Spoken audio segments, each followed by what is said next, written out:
தமிழ் வணக்கம்.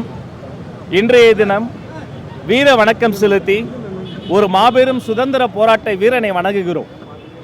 சிவன் மலைக்கும் சென்னி மலைக்கும் இடையிலே ஒரு சின்னமலை இருக்கிறான் என்று வெள்ளையர்களுக்கு உணர்த்திய மாவீரன், அந்த ஏகாதிபத்தியத்திற்கு எதிராக களமாடிய சுத்தமான ஒரு தீரன், எங்களுடைய பெருமதிப்பிற்குரிய ஐயா தீரன் சின்னமலையா அவர்களினுடைய நினைவை போற்றுகிறோம். அவருக்கு மலர் தூவி மரியாதை செய்வதற்காக மாண்புமிகு அமைச்சர் பெருமக்களும் கடக கண்மணிகளும் அத்தனை பேரும் ஒன்றாக வணங்கி நிற்கிறோம். அவரினுடைய நினைவுகளை நெஞ்சில் ஏந்துகிறோம். ஏதாவது கேள்வி இருந்தால் கேட்கலாம்.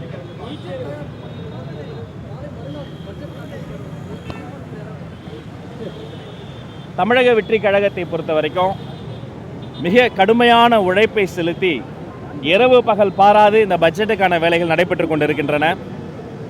ஊர் மெச்சும் வகையில், உலகம் வியந்து பார்க்கும் வகையில் சிறப்பானது ஒரு நிதிநிலை அறிக்கை தயாராகி கொண்டிருக்கிறது. அது மட்டுமல்ல, எங்களுடைய மதிப்பிற்குரிய சட்டமன்ற உறுப்பினர்களும் மாண்புமிகு அமைச்சர் பெருமக்களும் அவர்களினுடைய துறை சார்ந்து, தொகுதி சார்ந்து, நலன் சார்ந்து தீவிரமாக அதற்கான பணிகள் நடைபெற்று கொண்டிருக்கின்றன. வெகு விரைவில் அதை நீங்கள் மன்றத்தில் பார்க்க முடியும்.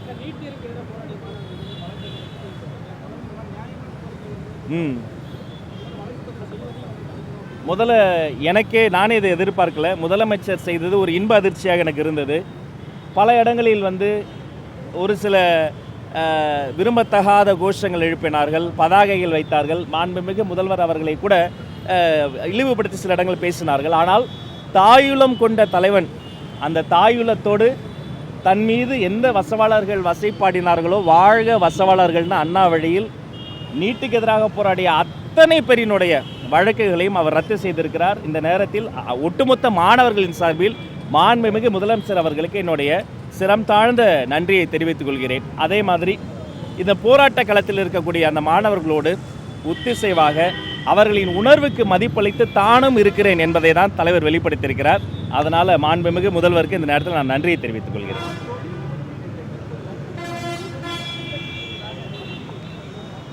அது என்னன்னாங்க, திட்டமிட்டு மாண்புமிகு அமைச்சர் கீர்த்தனா அவர்களின் மீது வன்மத்தோடு பொய் பரப்புரை செய்யப்படுகிறது.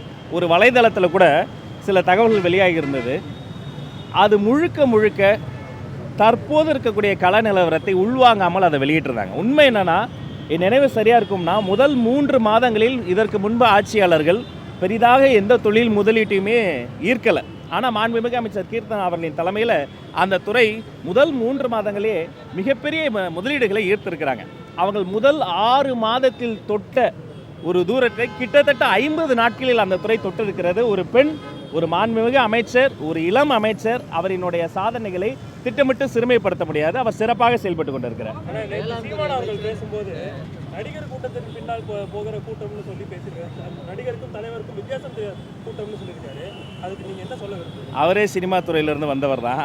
இப்போ புரட்சி தலைவர் எம்ஜிஆர் யார், பொன்மனச்செம்மல் எம்ஜிஆர் யார், புரட்சி தலைவி அம்மா யாருங்க? திரையில் மட்டுமே நடிக்கக்கூடிய தலைவர் எங்களுடைய தலைவர்.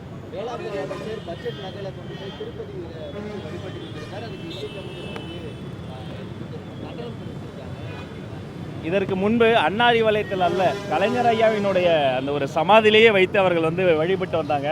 அது இது அவருடைய ஒரு தனிப்பட்ட ஒரு இறை நம்பிக்கையை நம்ம அப்படி விமர்சனம் பண்ண முடியாது. இதற்கு முன்பு இது மாதிரி நடந்திருக்கிறது. இந்த பட்ஜெட்டுக்கு பின்பு கல்வித்துறையில் என்னென்ன மாதிரியான மாற்றங்கள் நீங்கள் எதிர்பார்க்கணும்? அரசு பள்ளியை பொறுத்த வரைக்குங்க, தற்போது இருக்கக்கூடிய அந்த இன்ஃப்ராஸ்ட்ரக்சரை மேம்படுத்தணும். கல்வித்துறையை நாம் 3ஆக பிரித்து பார்க்கிறோம். அதில் இருக்கக்கூடிய சிக்கல்களை, 1 மாணவர்கள், 2 ஆசிரியர்கள், 3 பள்ளிக்கூடங்கள். முதல்ல மாணவர்களுக்கு என்ன பிரச்சனை? ஊட்டச்சத்து பிரச்சனை. அவங்க நீண்ட நெடிய காலமாக கார்போஹைட்ரேட்ஸை நம்ம கொடுத்துக்கிட்டு இருக்கிறோம். அவங்களுக்கு ப்ரோட்டீன் ஃபுட்டு வேணும். அப்போ அந்த சிக்கன் பிரியாணி வேணும்னு நான் ஒரு பரிந்துரை செய்திருக்கிறேன். நல்ல பாதுகாப்பு வேணும். அதற்கு நல்ல சீருடை வேணும், தரமான சீருடை வேணும். இப்போ எங்கள் அண்ணன், எங்கள் அப்பாங்க காலத்தில் இவங்கெல்லாம் இருக்கிறாங்க. அவங்க காலத்திலேருந்து இப்போ என்னுடைய காலம் வரைக்கும் அது ஒரு போர் அடிக்கக்கூடிய, பாதுகாப்பை முழுமையாக உறுதிப்படுத்தாத ஒரு சீருடையாக இன்னும் மேம்படுத்தணும். அந்த சீருடையினுடைய பட்டன் போடுற டைப்பாக இருக்குது. யோசிச்சு பாருங்கள், ஒரு ஸ்கர்ட்டை போட்டுக்கிட்டு என்னுடைய மாணவி சறுக்கு மரத்தில் விளையாடுறது சுலபமாக இருக்குமா? ஒரு ஜெர்சி போட்டு, ஒரு ஸ்போர்ட்ஸுக்கான டிஷர்ட்டையும் பேண்ட்டையும் ஷூவையும் போட்டு சறுக்கு விளையாடல ஒரு மாணவி விளையாட முடியுமா? அப்போ காலத்துக்கு ஏற்ற போல சிறிய மாறும். இந்த மாணவர்கள் நலன் சார்ந்த பிரச்சனைகள் ஒரு பக்கம். இன்னொரு பக்கம் ஆசிரியர்கள் நீண்ட நெடிய காலமாக பாவங்க 18 வருஷம் 20 வருஷம் போராடுறவங்களாம் இருக்கிறாங்க. என்கிட்ட வந்து மனு தராங்க, எனக்கு வேதனையாக இருக்குது. என்னங்க 20 வருஷமாக இந்த பிரச்சனை தீரலைன்னு கேட்கும்போது தீர்க்க யாருமே முன் வரல. அப்போ அந்த ஆல் யூனிட் மீட்டிங் வச்சு அதெல்லாம் நான் வந்து ஆவணப்படுத்தியிருக்கிறேன். 3வது இன்ஃப்ராஸ்ட்ரக்சர் பள்ளிக்கூடங்கள். அங்கே கழிப்பறைகள் கட்டி கொடுக்குறோம், ஆனால் அது மெயின்டெனன்ஸ் பண்ணுறதுக்கு ஆளே கிடையாது. அங்கே வகுப்பறைகள் கட்டி தராங்க, ஆனால் உலகத்துக்கு ஏற்ற மாதிரி ஸ்மார்ட்டாக மாறல. அப்போ இந்த 3ஐயும் அடுத்தடுத்து வரக்கூடிய இடங்களில், அடுத்தடுத்து வரக்கூடிய மாதங்களில் பகுப்பாய்வு செய்து சீராய்வு செய்து மேம்படுத்தணும். குறிப்பாக மாணவர்களுக்கு மருத்துவ பரிசோதனையில் நாங்கள் முன்னெடுக்க போகிறோம். ஒரு டென்டல் செக்அப் பண்ணுகிற போது அந்த குழந்தைக்கு பல் எப்படி இருக்குது, சொத்த பல் இருக்கான்னு தெரியும். அந்த குழந்தை வேறு ஏதாவது போதைப் பொருளை பயன்படுத்தினா அதோடைய செடிமெண்ட்டில் தெரியும். பாக்கைக்கு யாராவது இன்ஃப்ளூயன்ஸில் குழந்தைக்கு கொடுத்துருந்தாங்கன்னா அதோடைய அந்த வாசத்தில் தெரியும். கஷ்டமாக ரொம்ப ரொம்ப மோசமான அந்த சப்ஸ்டன்ஸ்லாம் யூஸ் பண்ணியிருந்தா கூட அதோடைய செடிமெண்ட்ஸில் கண்டுபிடிச்சிட முடியும். அப்போ பீரியாடிக்கலான அந்த மருத்துவ பரிசோதனை மூலமாக நான் குழந்தைய வந்து ஒரு விக்டிமாக தான் பார்ப்பேன். தவறான பாதையில் ஒரு குழந்தை போகிறான், வன்முறையின் பாதையில் போகிறான்னா அவனை நான் வந்து வில்லனைஸ் பண்ண மாட்டேன். யாரும் இன்ஃப்ளூயன்ஸ் பண்ணி இப்படி பண்ணுறாங்க. அப்போ அந்த குழந்தைகளுக்கான மருத்துவ பரிசோதனை, உளவியல் பரிசோதனையோ முன்னெடுப்பதற்கான முயற்சிகள் தொடங்க. உளவியல் பரிசோதனையை பற்றி மாணவர்களுக்கு சொன்னீங்க, அதற்கு என்ன வகையான இது எடுத்தீங்க? ஏன்னா நிறைய சைக்காலஜிஸ்ட்டை வந்து வெஸ்டர்ன் கண்ட்ரீஸில் ஸ்கூல்ஸில் வந்து டிப்ளாய் பண்ணுறாங்க. அது மாதிரியான டிப்ளாய்மெண்ட் வந்து இங்கே தமிழ்நாட்டில் இருக்குமா? அரசு பள்ளியை பொறுத்த வரைக்கும் எதுவுமே கமிட்டிஸ் கூடி தான் முடிவெடுக்க முடியும். இப்போ பாடத்திட்டத்தில் ஆர்டிஃபிஷியல் இன்டெலிஜென்ஸ் கொண்டு வரணும், அதை ஆர்டிஃபிஷியல் இன்டெலிஜென்ஸ் அறிமுகத்தையே தாண்டி ப்ராம்ப்ட் இன்ஜினியரிங் கொண்டு வரணுங்கிறது என்னுடைய சிந்தனையாக இருந்தாலும் அதற்கு 30 பேர் கொண்ட குழு அமைத்து ஓய்வு பெற்ற நம்முடைய விஞ்ஞானி மதிப்பிற்குரிய ஐயா நம்மளுடைய மயில்சாமி அண்ணாதுரை அவரை வந்து சேர்மனாக கொண்டு வந்து கல்வியாளர்கள்லாம் கொண்டு அப்படி தான் கொண்டு வரணும். இப்போ தனியார் பள்ளியில் ஒரு விஷயம் பண்ணுறாங்கன்னா அவங்க உடனே பண்ணணும். ஆனால் அரசு பள்ளிகள் வந்து முறைப்படி தான் செய்ய முடியும். அப்போ அந்த உளவியல் ஆலோசனை என்பது திட்டமிடப்பட்டு நன்கு ஒரு கமிட்டி ஃபார்ம் பண்ணி யார் துறை சார்ந்த நிபுணர்களோ அந்த துறை சார் நிபுணர்களை வைத்து செயல்படுத்தப்படும். ஆமாம் ஆமாம் ஆமாம் முதல்வர் சார்பாக நானே போகிறேன். நாடாளுமன்றத்தினுடைய புலி வைகோ அவர்கள், அவர் மதிமுகவுக்கு மட்டுமல்ல அரசியல் உலகத்துக்கே பெரிய பீஷ்மர், பேச்சுலகினுடைய பிதாமகன். எங்களை பொறுத்த வரைக்கும் வைகோ அவர்களை இந்த நாடே கொண்டாட வேண்டும், தமிழ் கூறும் நல்லுலகம் கொண்டாட வேண்டும். மாண்புமிகு அமைச்சர், மாண்புமிகு முதலமைச்சர் எங்களுடைய அண்ணன் சார்பில் நாங்கள் செல்கிறோம், அவரை கொண்டாடுகிறோம். அந்த நூலை பெறக்கூடிய பெரும் வாய்ப்பு எனக்கு இருக்கிறது, நானே கலந்து கொள்கிறேன்.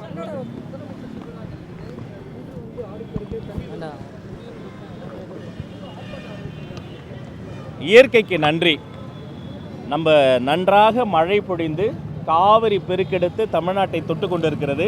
இந்த நேரத்தில் பலரும் பல விஷயங்களை திட்டமிட்டிருந்தாலும் கூட மனிதர்களை வீழ்த்தி இயற்கை வென்றுவிட்டது. இயற்கைக்கு இந்த நேரத்தில் நன்றி. அப்போ நம்ம என்ன தெரிஞ்சுக்கணும்னா, எப்படிப்பட்ட பிரச்சனையும் இயற்கையாக அந்த மழைப்பொழிவு மூலமாக எப்படி சரியாகிறதோ இந்த மழைப்பொழிவை அதிகப்படுத்தக்கூடிய காலநிலை மாற்றத்தை உள்வாங்கிய செயல் திட்டங்களை கொண்டு வரணுங்கிறத இந்த நேரத்தில் நம்ம புரிஞ்சுக்கணும்.